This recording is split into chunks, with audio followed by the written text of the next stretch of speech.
Let me tell you about Sarah. Sarah gets her paycheck on the first of the month. For a glorious 24 hours, she feels rich. She pays her rent, covers her car payment, maybe treats herself to a nice dinner out. But then, reality hits. A week goes by, her bank account balance starts to look a little sad. By the third week, she's checking her account multiple times a day, doing mental gymnastics to figure out how she'll afford groceries until the next payday. She's not spending extravagantly.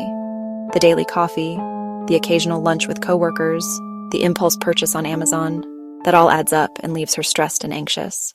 The first and most crucial step is creating a budget. And stick to it, it will only work if you follow it. I know the word budget sounds restrictive, like a financial diet where you can't have any fun, but that's the wrong way to think about it. A budget is not about restriction, it's about intention. It's a plan that gives you permission to spend. It's you telling your money exactly what job you want it to do for you this month. Without a budget, you're flying blind. You're just guessing, and that's how money disappears. Your budget is your blueprint for financial success, showing you the framework of your income and expenses so you can build something solid and lasting. First, calculate your total monthly take-home pay. This is the exact amount that hits your bank account after taxes and other deductions. Don't guess. Log into your payroll portal or look at your bank statements and get the precise number. Next, list all your fixed expenses, the bills that are the same every single month. Rent or mortgage, car payment, insurance premiums.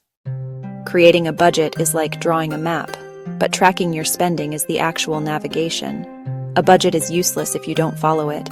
Monitor where your money is going in real time. This habit separates the financially successful from those always wondering where their money went. Every purchase, from your morning latte to your monthly rent payment, needs to be accounted for. This turns unconscious spending into conscious decision-making. There are many ways to track your spending. If you're tech-savvy, budgeting apps like Mint YNAB, you need a budget, personal capital. They sync with your bank and credit cards, automatically categorizing transactions. Prefer hands-on? A spreadsheet is powerful. Create columns, date, item, category, amount. If you're just starting out and the idea of a detailed line-by-line budget feels overwhelming, the 50-30-20 rule is a fantastic starting point. The first category, 50% for needs. Essentials you must pay to live, rent or mortgage, utilities, transportation, essential groceries, minimum debt payments. No more than half your take-home pay should cover these. Next slice, 30% for wants. Lifestyle choices, hobbies, dining out, daily coffee, concerts, non-essential clothes, streaming. 30% lets you enjoy life without guilt. Finally, 20% to savings and debt repayment, emergency fund, retirement, extra payments on high-interest debt, long-term goals. Dedicating 20% means paying your future self first. It makes saving non-negotiable. A powerful framework for building wealth and financial security. Use this as your financial GPS. Saving money is your offense in the game of personal finance, but an emergency fund is your defense. You need both to win. The most effective way to save consistently is, honestly, to automate it. Set up an automatic transfer from your checking account to a separate high-yield savings account that happens the day after you get paid. By moving the money immediately, you never even see it in your main account, which drastically reduces the temptation to spend it. Those traditional accounts typically pay almost zero interest. Instead, open a high-yield savings account or hissa at an online bank. They can offer much higher interest rates, so your money is actually working for you. Keep this money in a separate account to add a small barrier, making it less tempting to dip into. An emergency fund is for true, unexpected emergencies. Sudden job loss, a medical crisis, urgent home or car repair. Your first goal for the emergency fund should be to save at least $1,000. Once you've hit that initial target, work towards saving 3 to 6 months' worth of essential living expenses. Once you have your budget and savings plan in place, it's time to optimize your spending. You can make your paycheck stretch significantly further by mastering the art of the deal. Before making any purchase, especially for larger items, take just 2 minutes to search online for a discount code or coupon. A quick Google search can often yield a 10 or 20% off coupon. That can save you a surprising amount of money with minimal effort. Beyond simple coupon codes, You should absolutely be using cashback apps and browser extensions. Services like Rakuten, Honey. Before you buy anything, click through their portal or activate their extension. They share a piece of commission back with you in the form of cashback. Literally free money for shopping you were going to do anyway. Many grocery chains have apps where you can digitally clip coupons to your loyalty card.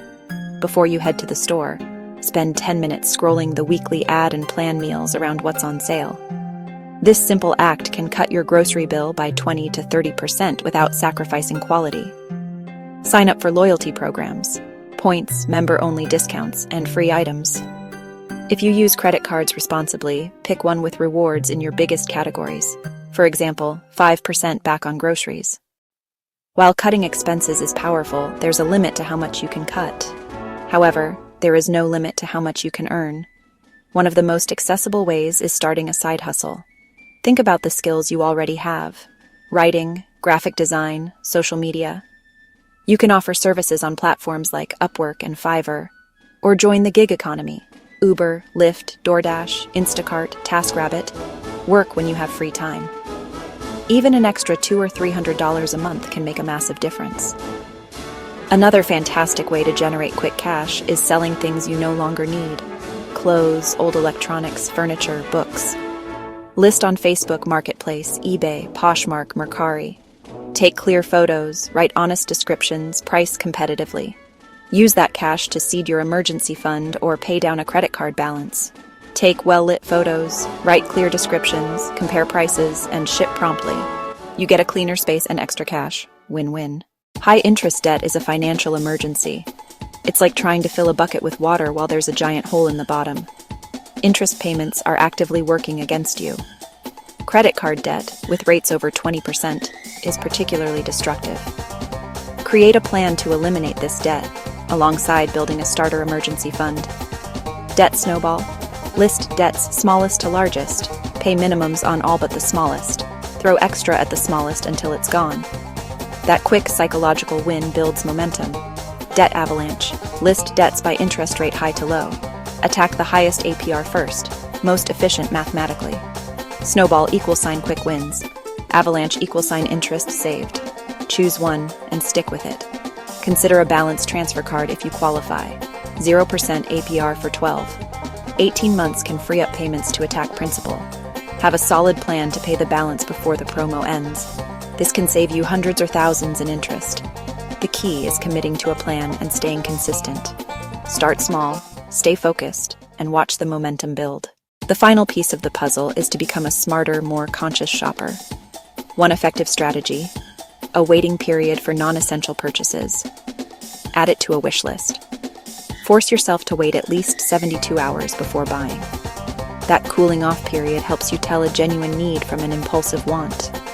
Always shop with a list. Check your pantry and fridge, plan meals, write down every single item you need. At the store, stick to the list. Your list is your shield against impulse buys. For larger purchases, do your research. The cheapest option isn't always the best long-term deal.